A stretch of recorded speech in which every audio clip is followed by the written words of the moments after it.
Good afternoon. My name is AArnold, and I am here today to defend my client, the Davis family. We are gathered here today because a beloved son, husband, father, and especially friend, Mr. Taylor Davis, has been wrongly convicted of the murder of Riley Smith. Mr. Smith's family seeks $1 million as a form of civil compensation from the Davis family in response to Mr. Davis's wrongdoing. On November 1st, 2017, Mr. Taylor Davis, a 47-year-old Caucasian male, who, after his retirement of 11 years as a center for the Washington Nationals, returned home to Blacksburg, Virginia, to serve as an accountant in a local company. He arrived at work just like any other day. However, around 3 o'clock on the 1st, Frank Smith, an employee of Mr. Davis's, met with Mr. Davis in a pre-organized gathering. According to reports collected by other local directors within the same company, Mr. Davis had chosen to relieve Mr. Smith of his duties within the company after finding out that a week prior he had been illegally pocketing off the accounts of their clients.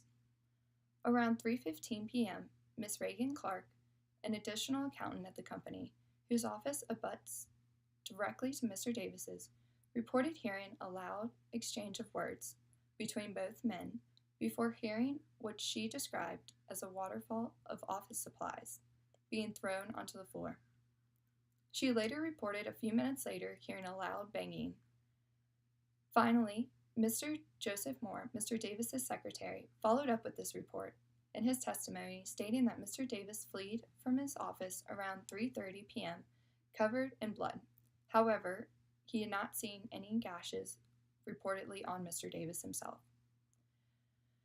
Therefore, Mr. Smith was left laying on the floor, bleeding out from multiple blows to the head after Mr. Davis had supposedly thrown his head against the desk multiple times.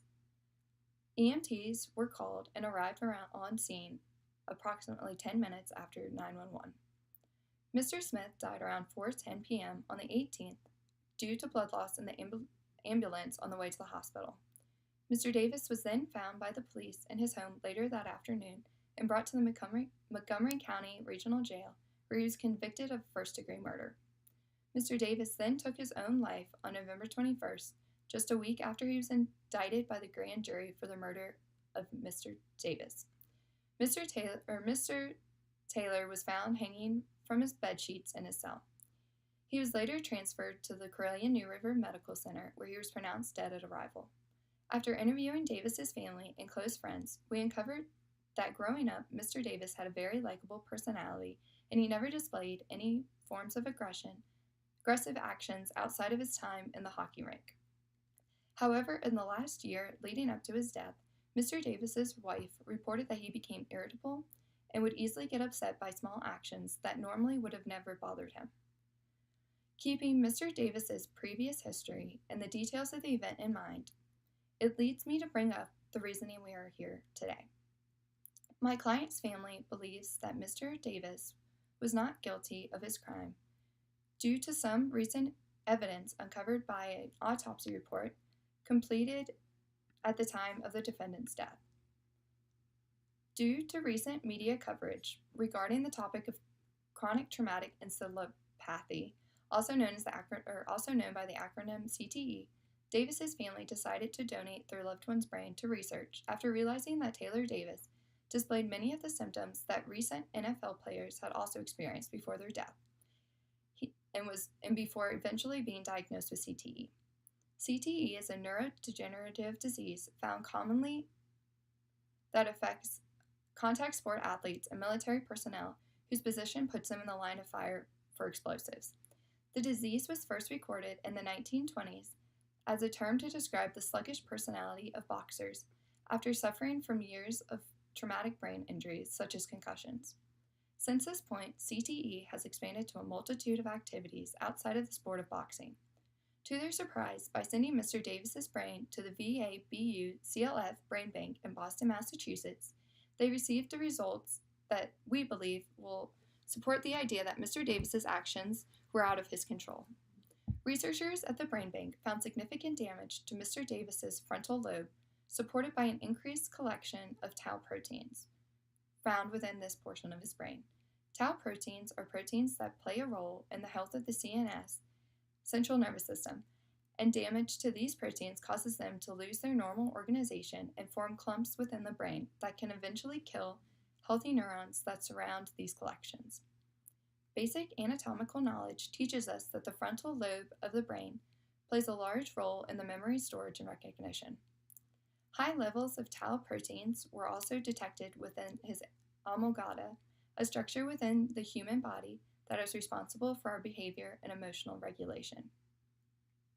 With these two discoveries in mind, let's take another look at the events the afternoon of November 1st. During Mr. Davis's time as a hockey player, he reported receiving multiple concussions, an injury common with high-contact sports such as hockey. The human brain floats within a bath of liquid known as the cerebral spinal fluid, which fills both the spinal cavity and the spinal column, or the skull cavity and the spinal cord. When an athlete experiences high amounts of force to one portion of the brain, it causes the floating brain to be shifted within the cavity and hit the bony substance of the skull. The brain then, in return, has a rebounding action that moves the brain back to its initial settling position. Similar to any other portion of the brain, when you receive some type of blow, the brain forms a bruise caused by a collection of blood released from damaged vesicles. Tau proteins then flood this area to serve as a repair system and hopefully bring the brain back to normal. In most patients who sparsely receive a concussion, these tau proteins are able to complete their duties with little to no long-term effects. However, in high-demand athletes, concussions tend to be a normal thing, and the brain is unable to heal itself at as fast of a pace as necessary. This leads the buildup of tau proteins within one portion of the brain. In Mr. Davis's case, this was the frontal cortex and the amygdala. Therefore, on the afternoon of November 1st, a conversation between two men that normally would have just been a casual conversation turned deadly, when the possibility of one small phrase or even just a word being taken out of context sent Mr. Davis into a whirlwind of emotions.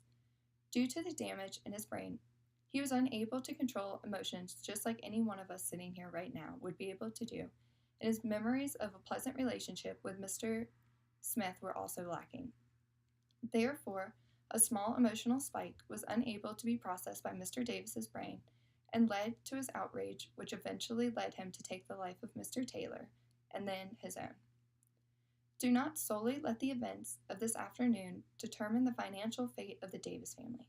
Rather, look at the event as a whole. What if you were put in Mr. Taylor Davis's shoes, unable to control your own emotions or actions because of something you couldn't understand? CTE is unable to be diagnosed until a patient's death. Therefore, his change in his emotions appeared solely as a change in hormone levels, similar to any other middle-aged man. Taylor Davis had no idea hockey, a game he grew up loving and built a life around, would be the one thing that would also be his downfall. CTE is a disease that not only solely affected Mr. Davis, but also has changed the lives of thousands of retired professional athletes around the world. I, along with the entire Davis family, expresses the deepest sympathy for the Smith family.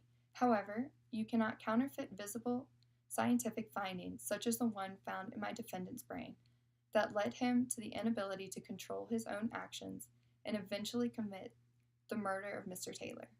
Therefore, in conclusion, I believe that my client should be found not guilty and his family should be relieved of any financial burden placed upon them.